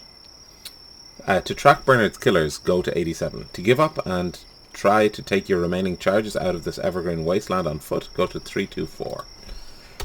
Okay, so I'll just take down the note, barefoot. I probably should try and get them out safely, but I have to try and find his killers. So let's go 87. The vast woodland confronts you. Can you read what it conceals? Make a track roll. Now, I think my track is not so great. 35. God, it would be nice to have Charlie still with us. Does anyone else have any good tracking? I doubt it. Bernard is dead. We got Norman. Oh, that's Charlie. Norman has a 15. And Sylvia has 10. Okay, so it's going to be up to me. It's my 35. Let's make a track roll. Ooh, 80. Yeah, I would consider using luck, but not by that much. Make a track roll. If you succeed, go to 136. If you fail, go to 58. So 58. You are not quite the woods person you thought you were. You lose the threads of Bernard's trail and are unable to pick them up again. You may have to accept the situation. You have lost your guide, your canoe, and one of your young charges. You still have the option of trying to accomplish something towards your original mission. To search for Bernard at random, go to 59. To continue the expedition, go to 75. To return to civilization, 54. At this stage, having lost the trail, I think we have to try and continue the expedition. So let's go to 75. Sorry, Bernard. 75. Norman and Sylvia follow you in silence. You suspect they think you obsessive for continuing after the loss of Bernard and Charlie. You do not try to explain yourself. Along your trek, you come across a gorge and elect to follow it. A mile or so upstream, you find a crevice in the mountainside, the source of the stream. Since the creek runs rapidly here, it will be hazardous to attempt to wade through in order to explore the valley beyond. If any of your party requires healing, nope. To pitch camp and rest before retracing your course. To try to wade into the hidden valley, go to 125. 125, absolutely. Let's find out what's there. With a touch of dread, you study the submerged ledge that runs through the fissure. But daring the rushing water is the only way to reach the canyon beyond. Make a luck roll if you succeed. So our luck is very high. 42, no problem. If you succeed, 174. The three of you make it through the fissure safely. At your first breath of the interior air, you pause in wonder. Only in the tropics Have you smelled air like this? The air is humid, thick with the odor of rapid decay. It takes no more than a few yards' walk to see that the foliage around you is lush and utterly different from the growth of the taiga. You have heard theories, crank, you thought, that there existed a boxed-in valley that trapped the warm Chinook winds, a valley irrigated and heated by volcanic waters. Under such special conditions, the climate might be held stable for millennia. That would account for the strange prehistoric flora. Could mammals from before the Ice Age also survive here? Record the keyword Inchcape. To leave the valley in hopes of raising a serious expedition, go to 216. To gather some specimens now, go to 225. 225. Of course, have to find some evidence first. I might never be able to find here again. 225. You quickly confirm your discovery of a readout of unprecedented prehistoric survival. Animal tracks attributable to no modern beast of the north abound in the sand and bubbly mud. However, your speciality is anthropology. Your paleontological studies have been limited. Make a natural world roll. If you succeed, go to 269. If you fail, go to 275. Natural world, 85. It's good. 65. That's a success. Okay. Natural world, 269.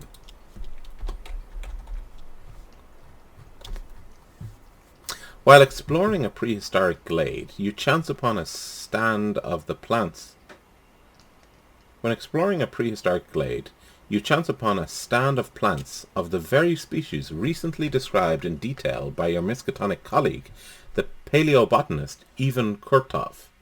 The species was thought extinct before the Pleistocene glaciations. Sorry for my pronunciation. Yet here it is, all around you, still flourishing. You can easily take leaves, roots, cuttings, and seeds to convince Miskatonic's geology and botany departments to sponsor a major expedition. Excited, you pack the specimens and lead your companions without mishap back to the outer valley of the North Hanana. Record backwater and go to 217.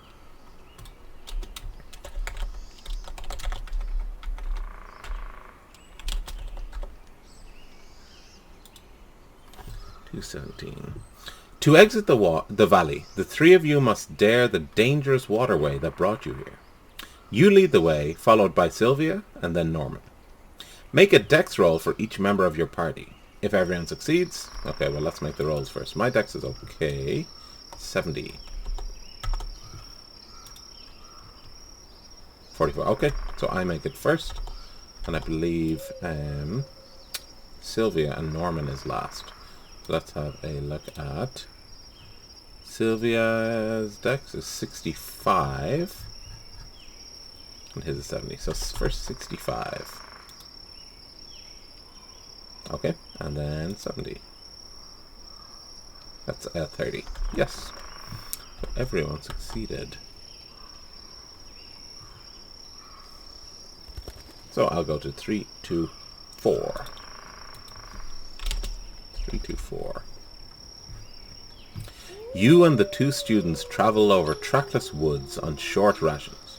From day to day, the air cools as the short summer declines into the rugged subarctic autumn. Does that sound right? Let me just very quickly, I'm just going to check if that's right. Sometimes it feels a little bit. 3, 2, 4. That's what it was, yeah. Okay. It's a little bit unconnected there. To follow the river, to scale a ridge, to thread through the light woodlands, to penetrate deeper into the forest, to concentrate on finding supplies. I'm going to concentrate on finding supplies first, I think. Because everything is going surprisingly well. Let's back that up. So 6, 5, 4. Oh, I'm sorry. Let me just go back. 3, 2, 4. I'm sorry. Do I have to make a luck roll first? I do. Apologies for that. Here we are. Yes, to concentrate on finding supplies. Right, let's see. Can I succeed on a luck roll? No. Wow. I thought I was pretty safe with that. Let's go 1, 3, 2 then. That's bad news. Very bad news. The worst fear of the northern wayfarer has befallen your group. Hunger. You do your best to forage for food, but the pickings are scant when it comes to filling 3 bellies. Make a survival woodland roll. What's my skill here? Only 30. I should have bumped that up. 35. I'm going to spend 5 luck to succeed there. Okay. If you succeed, 54.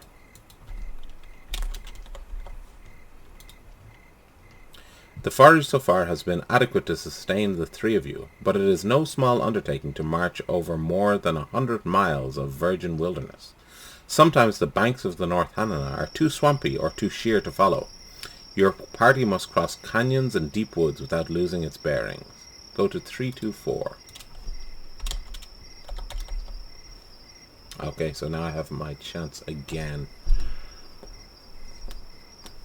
I guess there's nothing that says I can't forage for food again, and most likely I would get it. But I'm going to say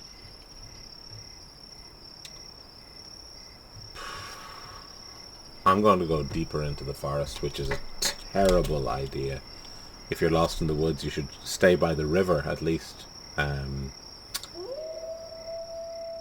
But I'm going to go deep into the forest. 557.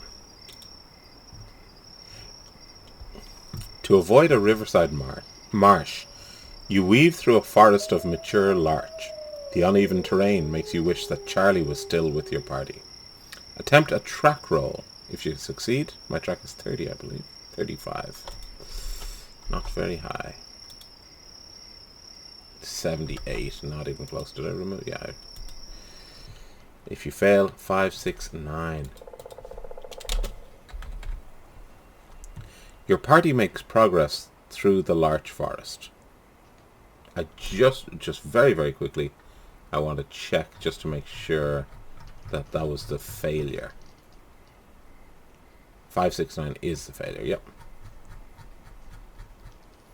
Attempt a listen roll. If you succeed. Now, so this says it in the rules as well. If your party members are there with you, they can help out with that.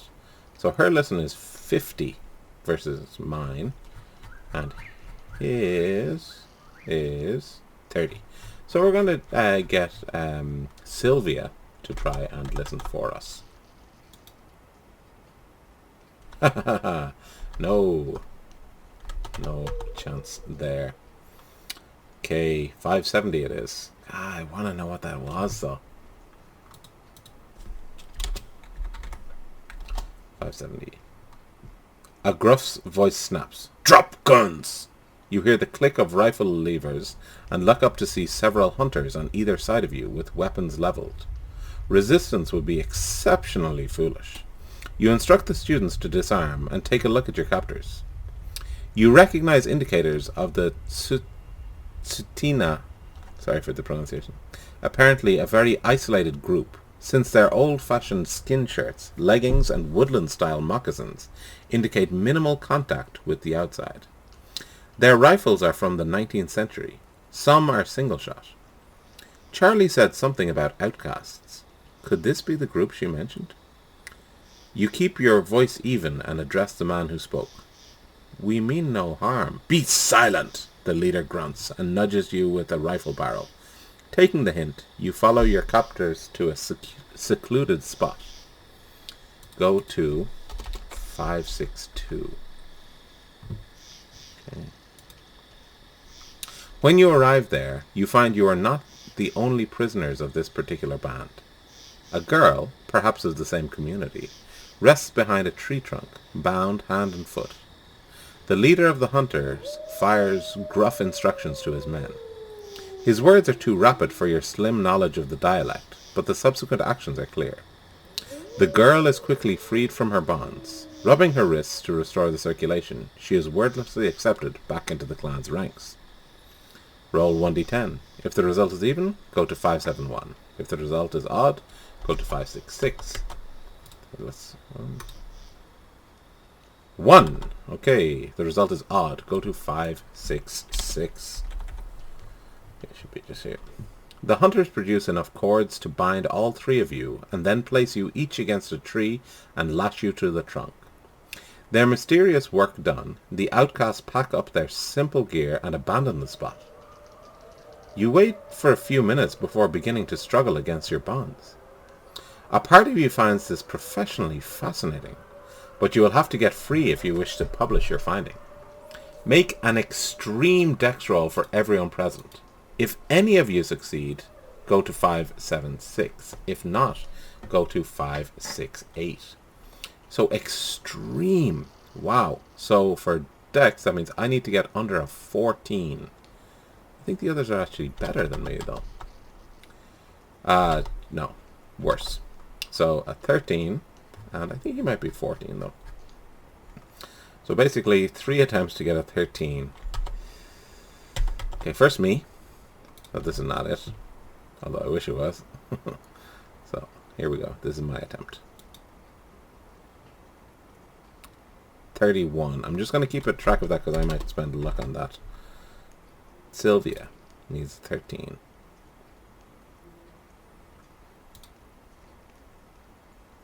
Okay, now so she got a 16.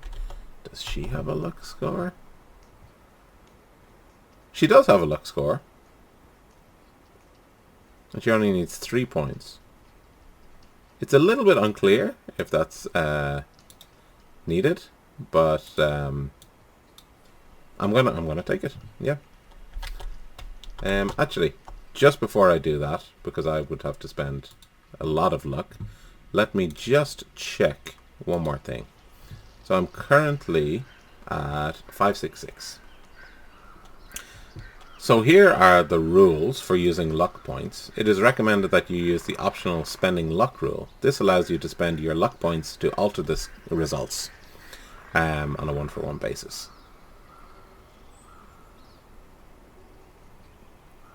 And there's some rules, you can't use them for these. You may spend Dr. Nadelman's personal luck points to succeed at a failed skill check. However, there will be very few opportunities. It kind of seems to suggest that you can't use the others. Although it's strange because they do have luck values as well. They have luck scores, but I guess that's if they're making a luck roll. Okay, I'm going to say that I need to use 17 points of luck for Dr. Nadelman to get out. And yeah, just to kind of increase the pressure and increase the horror, I'm going to use 17 points for Dr. Nadelman to escape. Part of me wants to definitely stay and find out what's going on, but maybe I can see from afar without maybe dying. 5, 6, 7. One of you works a wrist out of the bindings and is able to free the others. It seems inadvisable to linger. The 3 of you decide your next course of action. To continue exploring the region, 600. To head home, 513. 600, I want a bit more. You press on through the interminable landscape of the North Hanana. If you have the keyword Inchcape, which I do, go to 601. Okay. You lead your 2 graduate students upriver. The expedition needs something to boost its morale. To thread through light woodland, go to 218. To penetrate deeper into the forest, 557. To scale a ridge, 469. Follow the river, 470. To search for shelter.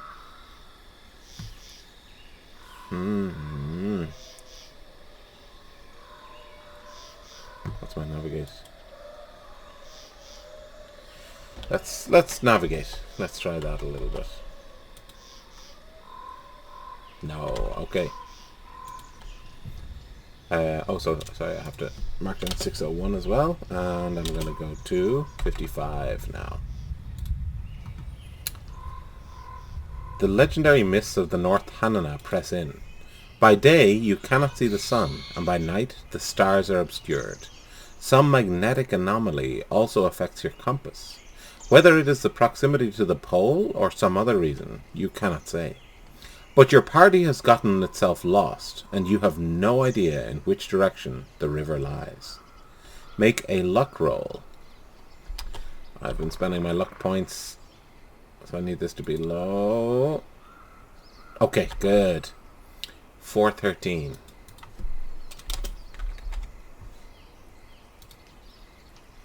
By a stroke of luck, your party stumbles upon an abandoned cabin stocked with rusty but edible tins of food.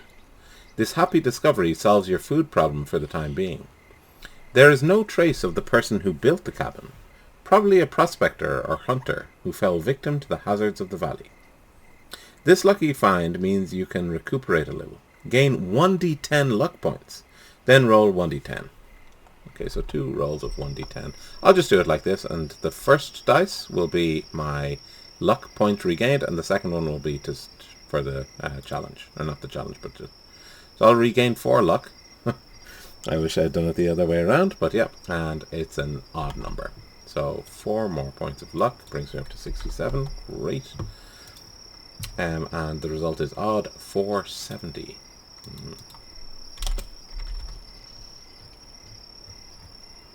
You trek on through the wilderness. It feels like you have lived here for years. If you have the word Inchcape, which I do, go to 471. For a few days you see little game, and the fish become elusive. If you go on in this way, you face starvation. You need a change of luck. As your party of 3 hikes, sore-footed along the flank of the North Hanana, Sylvia pokes you in the ribs and explains, "Look, Professor, a canoe!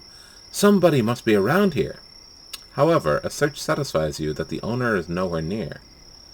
You hesitate to take the boat, but your party is hungry, and a canoe will speed you downriver much more swiftly than you can walk. Are you good enough boaters to pass the rapids? To continue on foot? To dare the river? Oh, do I want to steal someone else's boat?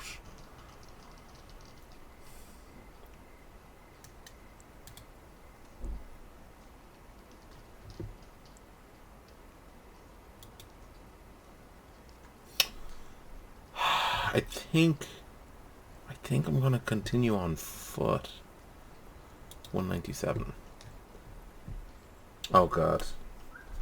Starvation sets in. Day after day, the 2 students stagger after you like wan ghosts. The hungry, inactive nights are the worst of all. As the 3 of you lie in misery on beds of cut boughs, you begin to believe there is a presence in the camp. A thing of spirit that cannot be seen or touched. The temperature drops precipitously, frosting the needles of the tamaracks around you. Make a POW roll for each member of your party. First yourself, then Norman, then Sylvia. Okay, here we go. For me. Okay, ooh, just about. Then for, I think it was Sylvia next? Ah, sorry. Then Norman is next, sorry. So, Norman, his power is 75. And hers is 70. Okay. So I need to roll under 75 here. Oh, no. And under 70 here. Okay. So only Norman lost his mind.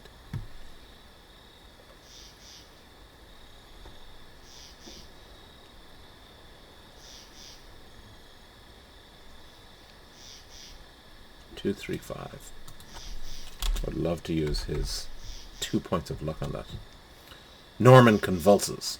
He cries out, his hands beating at the air, as if trying to drive away an invisible attacker. You and Sylvia battle to calm him. Under your combined strength, the young man goes limp and slips into unconsciousness. All your efforts fail to awaken him. Weak as she is, Sylvia helps you make a dry bed for him and builds up the fire.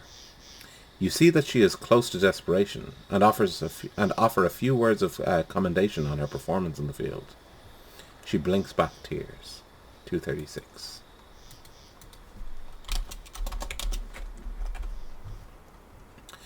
Through your watch, Norman lies quiet as a mannequin. You finally wake Sylvia and turn in. Sometime before dawn, a cry breaks your sleep. You raise your bleary head and peer across the campsite. Make a sanity roll. If you fail, lose 1d6 sanity.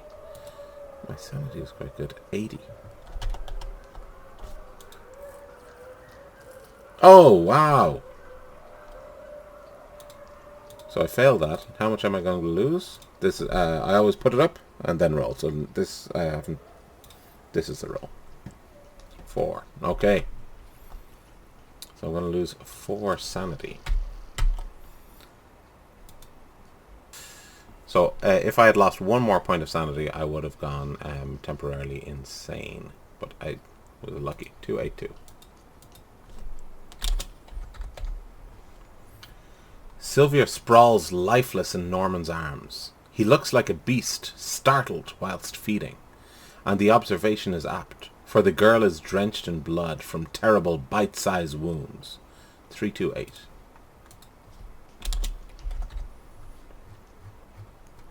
Norman, whom you thought moments from death, suddenly sits up. You look into his face, then drop your eyes. He has changed somehow. He is like a rabid wolf hiding beneath the mask of a man. 303. You stagger as the truth hits home. Norman has been possessed by the cannibal spirit of the north. He is a windwalker. Make a sanity roll. Sanity again. So put them up and then roll them. 32. Okay. So I survived that. Okay, so now I can run away, or I can try and fight the creature.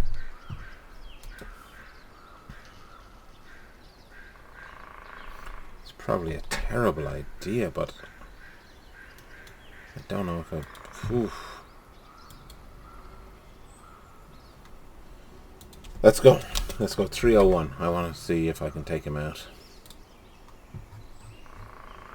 You grab your rifle and fire point blank into the chest of the monster that was once your research assistant. If you hit, go to 302. If you miss, 339. 35. Oh, wow. Such a bad miss. I might be in real trouble here. 339. Your shaking arm spoils your shot. The Windwalker springs at you, knocking the rifle far out of reach. Then, with a blood-chilling shout, it attacks. You turn and flee. Make a hard con roll. My con is okay. 42, so I need to get under 42. 20. Wow, great. 336. You run until you fall, utterly spent. When you look back, you hear and see nothing. You are safe for the moment, but now you must face the big woods alone. Go to 67. Despondent over the prospect of a trek through the wildest stretch of the Northwest Territories, you ram your way through the bush with bitter violence. Thunder rumbles in the western mountains like the echo of distant drums. The peaks fade into a lowering canopy of clouds. You wade a small river and then cross a pine ridge. The scenery blurs together as you go. In the days that follow, you try to fish with your bare hands, eat whatever you can kill, and take the berries that grow along the way. You are undergoing a test that would daunt a seasoned frontiersman. No healing. Make a survival roll. Okay, so survival only 30. 37, I'm taking the luck loss for that, yep. Lootly. Okay, so I survive. Go to 513. It is time to decide the course of your expedition. Fort MacDonald lies within your reach, and you may go there to end your experience in the North Tanana. If you still have an appetite for exploration, you may take a short side trip, or even stride back out into the depths of the valley. I think I'll take a short side trip. I'm almost ready to go home, but I feel like after losing those two, the last two, I really need a little bit more. So 594.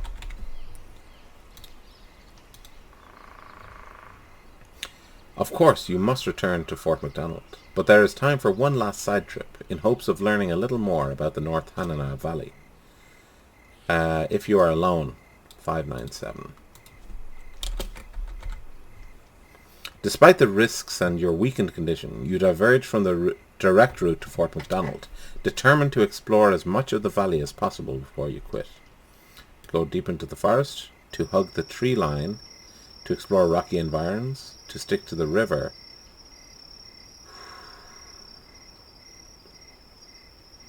I think I've been deep into the forest, haven't I? But not alone.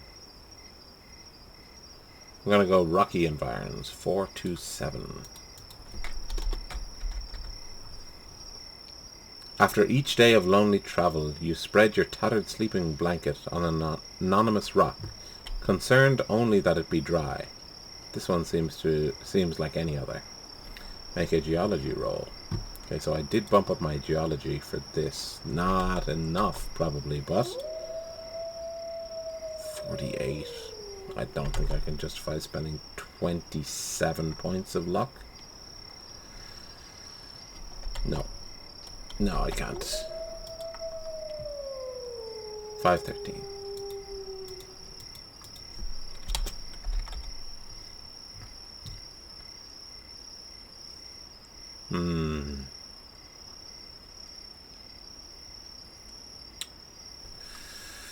Should I try one more? Let's try one more. Okay. 594.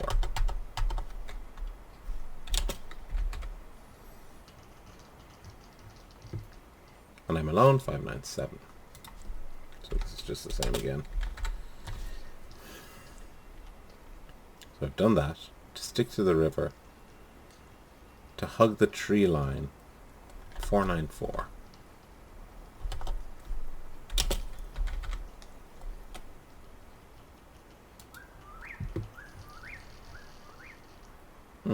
Tree.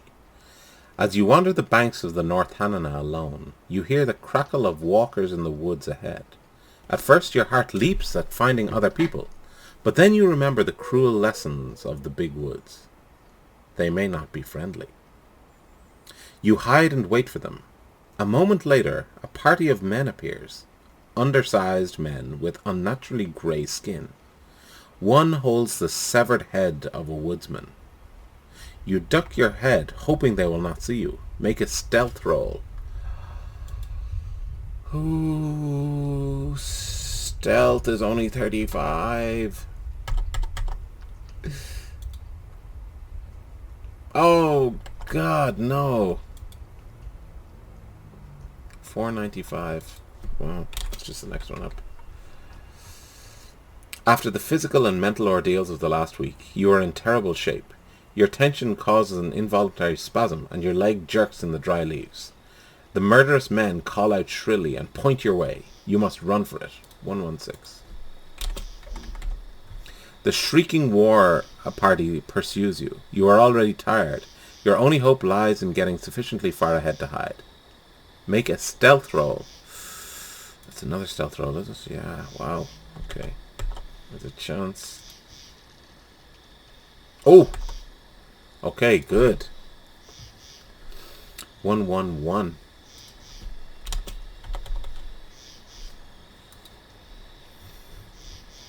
Hidden behind an ancient glacial moraine, you watch the group of grey men hurry past. Once they are gone, you withdraw through the underwood at a tangent to their route. Make a luck roll. Oh wow, very nice. Because even though I've spent a lot of luck, I still have 60, so 14 is great. If you succeed, go to 513. Oh, okay. Well, after that outing, I think I'm going to go to Fort McDonald, 593. Hopefully it's not a trick, and maybe this is actually a direct way back. You pass the place of splitting water with no particular difficulty and reach the calmer waterways of the West Branch. The foraging is ample now, and you recover strength as you draw near to Fort McDonald, 433.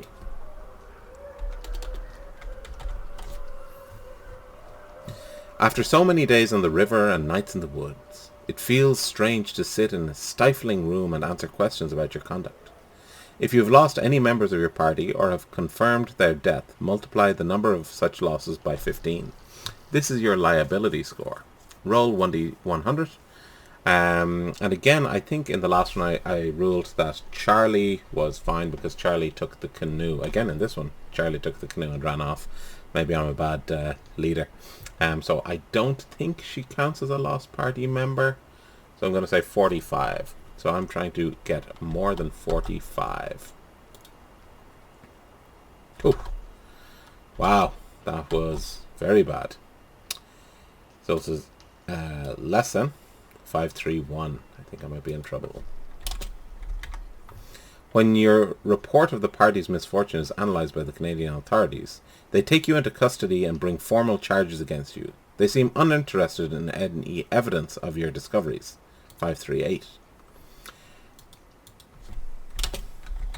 Your trial lasts weeks, during which every field decision you made is questioned. It is almost a relief when you are convicted of gross negligence and contributory manslaughter. You are incarcerated in a Canadian penitentiary, where you become withdrawn and isolated, staring from your cell at distant woodland. A year later, you become eligible for parole, and the committee looks favourably on your conduct. Once you are free to leave Canada, you return to a ruined career in the USA. You have lost your position at Miskatonic University. The evidence you brought back from your expedition has been neglected during your confinement.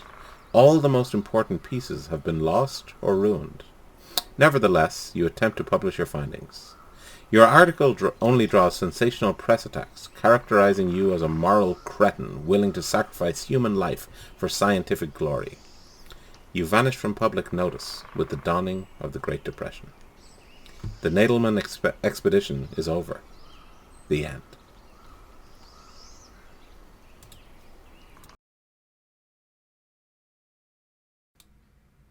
Okay, well, that is the end of today's video. And you can see that I had two completely different experiences playing through this. One ended relatively well, I think, and the other ended pretty badly.